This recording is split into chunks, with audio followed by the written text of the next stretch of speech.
foi formalizada essa denúncia e é aqui que eu quero trazer o Jamil Chad comentando agora há pouco neste programa Brasil no Mundo, da TV Brasil. É um programa interessante, achei bem interessante esse programa, eu tenho assistido todos os domingos, está sendo vinculado na TV Brasil, com a jornalista Cristina Serra, sempre um convidado, e aí tem um outro jornalista, Ian Boixá, que eu não vou nem falar nada, eu vou deixar ir até o fim esse vídeo aqui, ele deve ter uns 7, 8 minutos, e eu vou deixar aí até o fim, que aí eu quero comentar a fala do senhor Ian Boixá, que ele vai falar também neste trecho aqui do programa. Vamos assistir juntos aqui. Ó.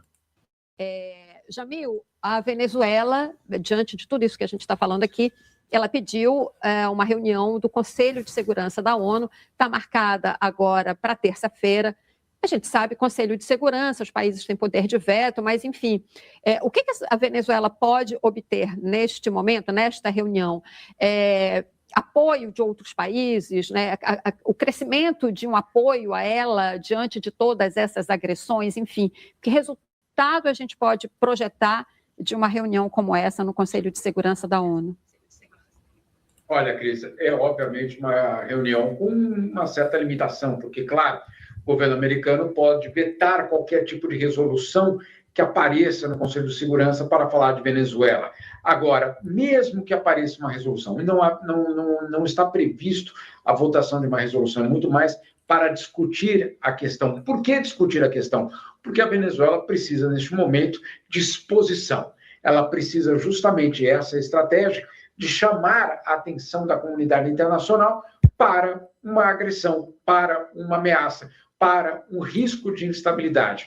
A própria ONU, o próprio secretário-geral da ONU já se manifestou, os órgãos, vamos assim, da ONU que lidam com a questão humanitária já alertaram justamente sobre o risco de uma crise humanitária profunda na América do Sul, na América Latina, caso essa ofensiva se transforme num conflito armado. Então, o que a Venezuela quer com este acordo é basicamente chamar a atenção internacional. Claro, ela sabe que ela vai contar ali com o discurso da China, vai contar com o discurso, sem dúvida nenhuma, da Rússia, vai contar, sem dúvida nenhuma, também, ao mesmo tempo, com ataques americanos, mas também serve para, de uma certa forma, mostrar o isolamento dos Estados Unidos diante, vamos dizer assim, das outras potências. Então, é muito mais um ato político, é muito mais um ato estratégico de chamar a atenção da comunidade internacional para um risco de instabilidade do que de uma própria, eu diria, ação deliberada do Conselho de Segurança para conter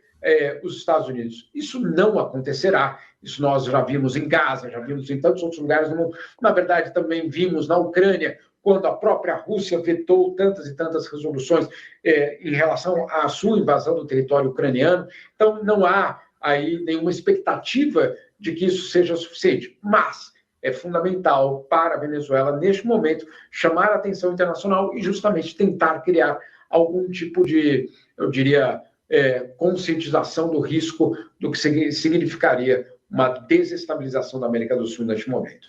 Eu queria até, aproveitando isso, Jamil, que você está falando, interromper aqui um pouquinho só para colocar minha concordância total com o Jamil Chad. Eu acho que o que o Jamil falou aqui é 100% em linha com o que eu venho expondo há alguns meses já aqui no canal, venho colocando alguns meses. O pessoal, inclusive, me criticando muito. O Conselho da ONU, a ONU não vale nada, a ONU não serve para nada, Portinho. E é exatamente na linha do que colocou o Jamil aqui. Tudo bem, não vai modificar a situação no terreno, no xadrez, ali no teatro das ações do jogo no Mar do Caribe. Os Estados Unidos não vão mandar o porta-aviões de volta para a Croácia, a sua armada de volta para os seus portos, com essa reunião do Conselho de Segurança da ONU. Mas se cria o fato político, se isola os Estados Unidos, se coloca os Estados Unidos na corda, no teatro diplomático internacional, no terreno adequado para se fazer a disputa diplomática, que é o Conselho de Segurança da ONU.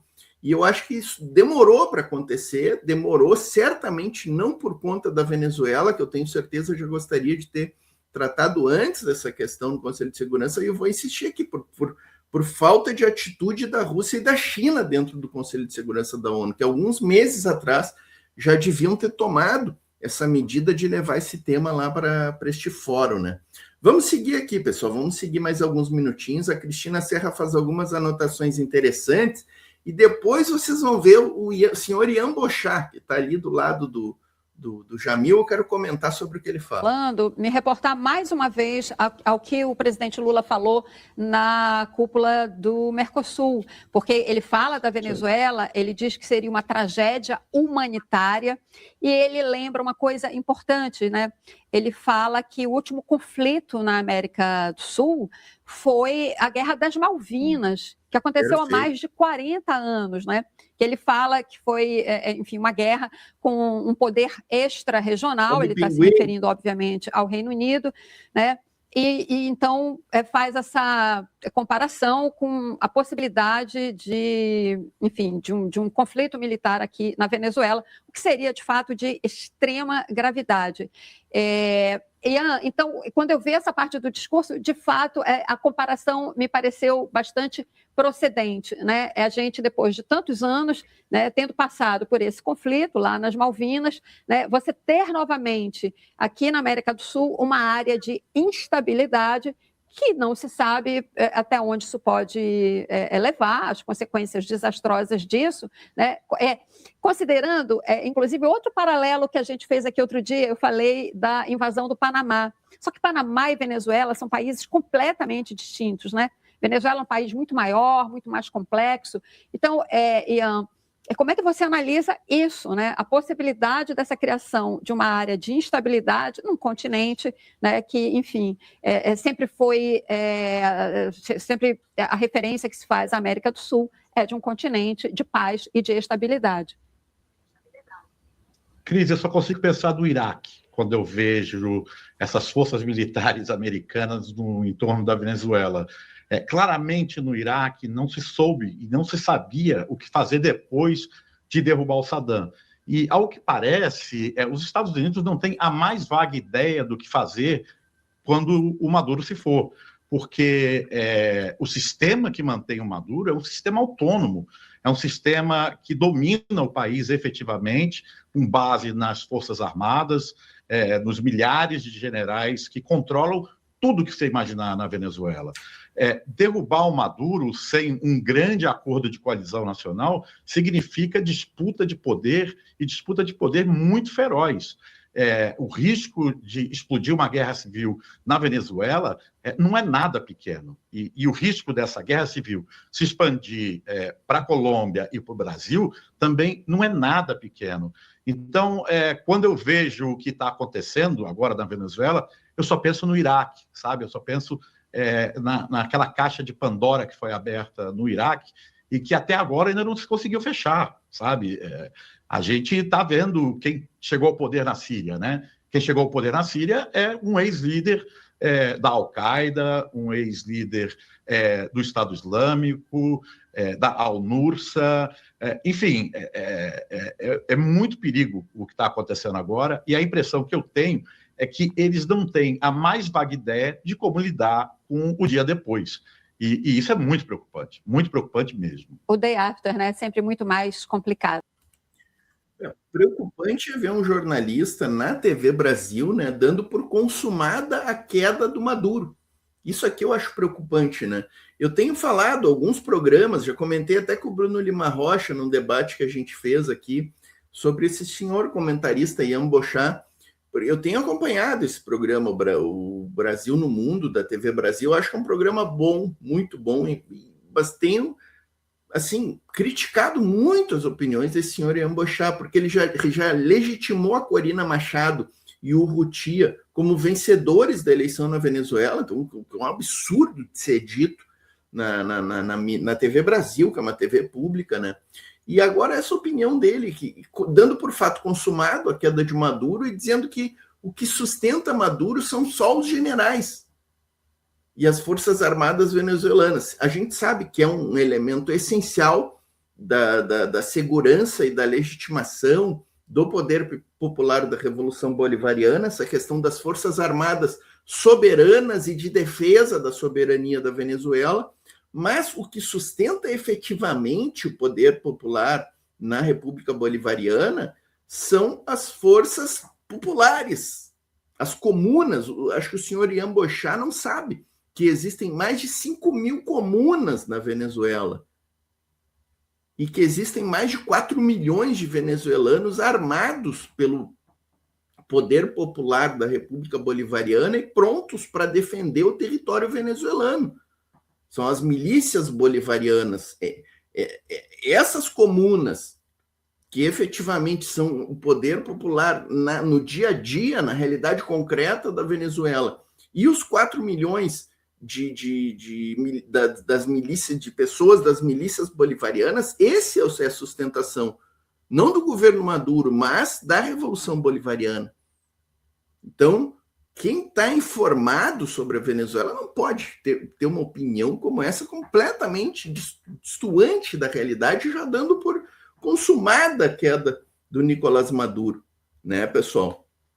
Deixar um abraço aqui, ó, a galera tá chegando, tá subindo a audiência 150, vamos deixar a curtida, vamos compartilhar o link, comentários no chat, muitos comentários no chat, vou colocar os comentários de vocês aqui na tela, ó, pessoal, comentem à vontade aí, a moderação tá ativa aí, então o gado bolsonarista e os fachos que tomem cuidado, porque pior no chat não tem espaço aqui, tá? Aqui é a milícia da voz trabalhadora, sempre ativa, né? Beto Madeirada aqui conosco, ó. Maria Cozinha o cacete, diz o Beto Madeirada. Os Estados Unidos tratam a humanidade como se fossem donos, perfeito. Caio Cavalcante, grande presença, meu camarada. A TV não chama de presidente Maduro, e sim ditador, e chama de regime, isso que a Globo faz.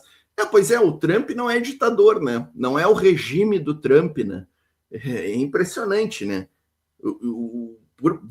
Por favor, né? O Donald Trump é muito mais arbitrário e autocrático do que o Nicolás Maduro na Venezuela, né? Por favor, né?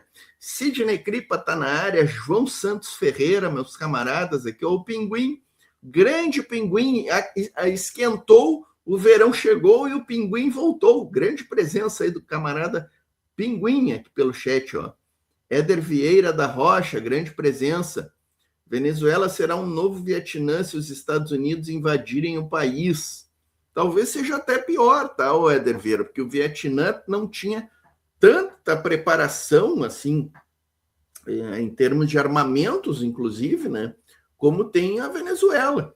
Então, e essa questão, outra questão que o senhor Ian Boixá fala ali, eu tenho visto muita gente falar sobre isso, né, que a Venezuela lembra muito o Iraque, mas não tem nenhuma semelhança, gente. A única semelhança da Venezuela com o Iraque é que os dois países têm petróleo.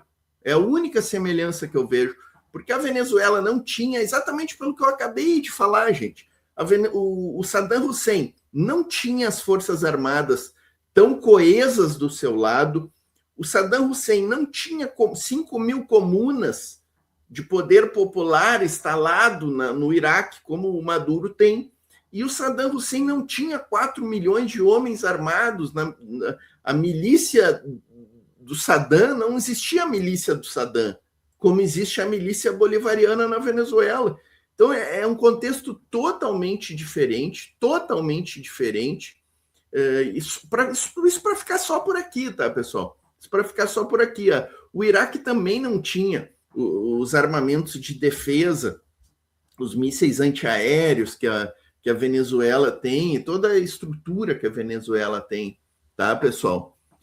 Então, eu acho que comparar a Venezuela com o Iraque é equivocado, e até com essa questão do Vietnã. Claro que a do Vietnã a gente entende, né, esse tipo de comparação, no sentido de que seria mais uma derrota cachapante do imperialismo, né? A tentativa de invadir a Venezuela por terra, se isso acontecesse.